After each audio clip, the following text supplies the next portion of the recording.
Why is it so important to put the past behind you and prepare for the future when you're going through a divorce? Stick around. We gonna bear down on it.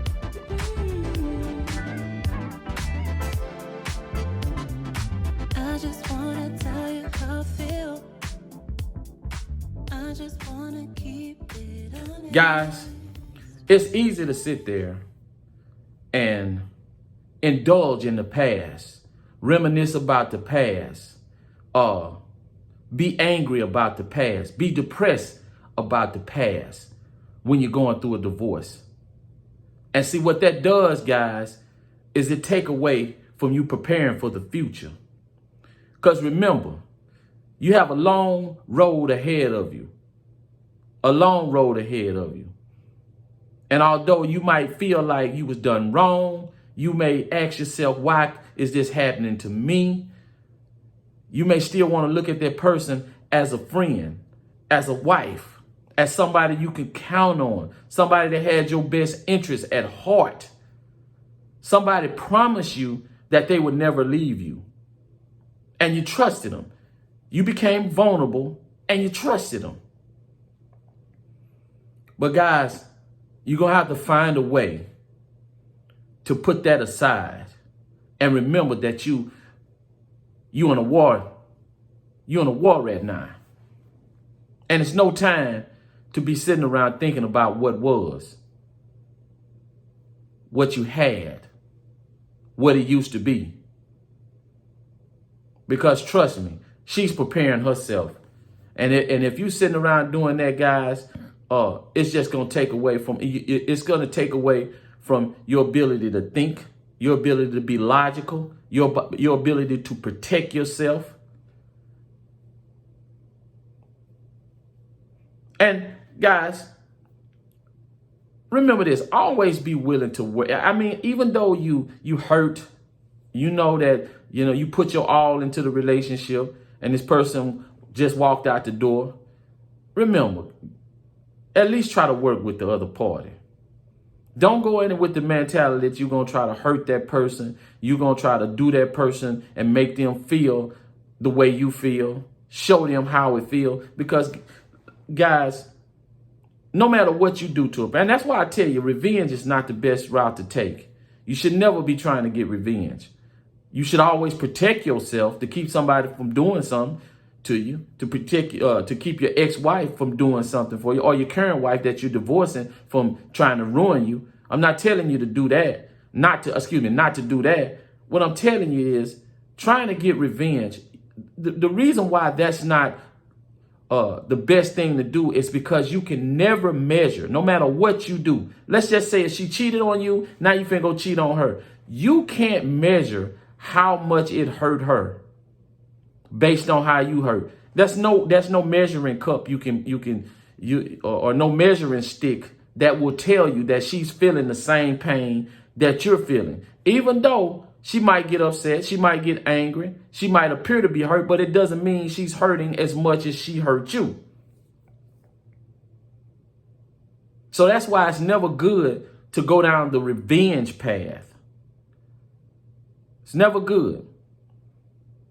So, but, and once you know that the divorce is finna happen, the preparation should start. Because, look, no matter what, most of the time, guys, no matter what, nobody's gonna win.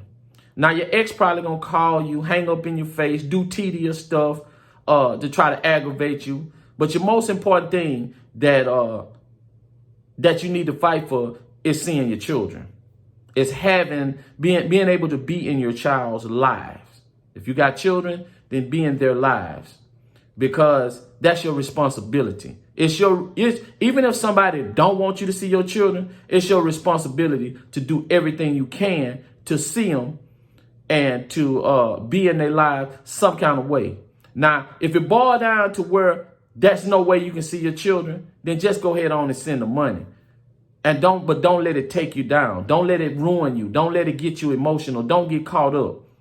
Just understand that is your responsibility, and you need to try to do everything you can to be in their lives. That way you don't look back and regret nothing. And you can give that child as much of you as you can as far as you taking care of your responsibilities. And that's very important. So the next thing is do your best to get with your attorney. Find your good attorney and then then go to work. And be honest with the attorney. Be honest, tell him what your situation, or tell her what your situation is, and just be honest. And whatever you do, if you want your house, don't leave your house. If you have personal items in there that you want, if you do leave, take them with you, or don't let her leave with them. I mean, don't get into a wrestling match over it, but try your best to keep everything you want, because it's easier for a judge to let each party keep what they have than trying to make each party or make one party give something back to the other party, because judges don't like to take risks. A temporary order, guys, 9 times out of 10 will become a permanent order. Just remember that. Temporary orders will become permanent orders. And women do like to play little sneaky tricks during a separation, heading to a divorce, dealing with kids. So you got to understand some of the tricks that they're going to try. And it depends on who you been with, depend on what type of woman she is. Guys, they will do all kind of stuff, such as claim that you're abusive, claim that to try to keep you away from your children. Because women will use children to manipulate you. That's their number one way to manipulate you, is through them kids. That's why whenever you know that most likely the kids are going to go with her, you got to take a step back, cut your feelings off, and start looking at those kids as responsibilities, not as wrapping your emotions up with them. I'm not telling you not to love your children. Just don't attach yourself to them to the point where they're just your everything. They're not your everything. Only everything you have is you and God, because you're going in that casket by yourself, and you came in this world by yourself. Everything else is your responsibilities and obligations. So don't wrap yourself up. And I see a lot of guys, they wrap themselves up with their kids, and those women will control and manipulate, play games. And that, guys, that's what's a lot of times that can happen to you. Now, if you got a good ex-wife, a good wife that she's willing to work with you, then work with her. Don't try to be manipulative. You do what you can to try to make it go smooth, because you're already gonna be out a lot of money. Always, and this is something that I strongly advise, guys. When you know you're headed to a divorce, shut everything down. Stop spending money. Stop spending money. Do not go out and buy any significant stuff. Any kind of stuff. Now, I ain't gonna say significant stuff. Don't buy big purchases. Don't buy nothing. If you try to invest in a business that you have in your head that you want to try to get started, shut that idea down and pick it up down the road. Because divorces can be very costly. That can be one of the biggest costs, the biggest loss and the biggest cost that you're going to ever face in a lot of cases is going through a divorce. So just remember this, guys. Forget about the past and start working on the future, and you'll be in good shape. Until next time, guys. Peace.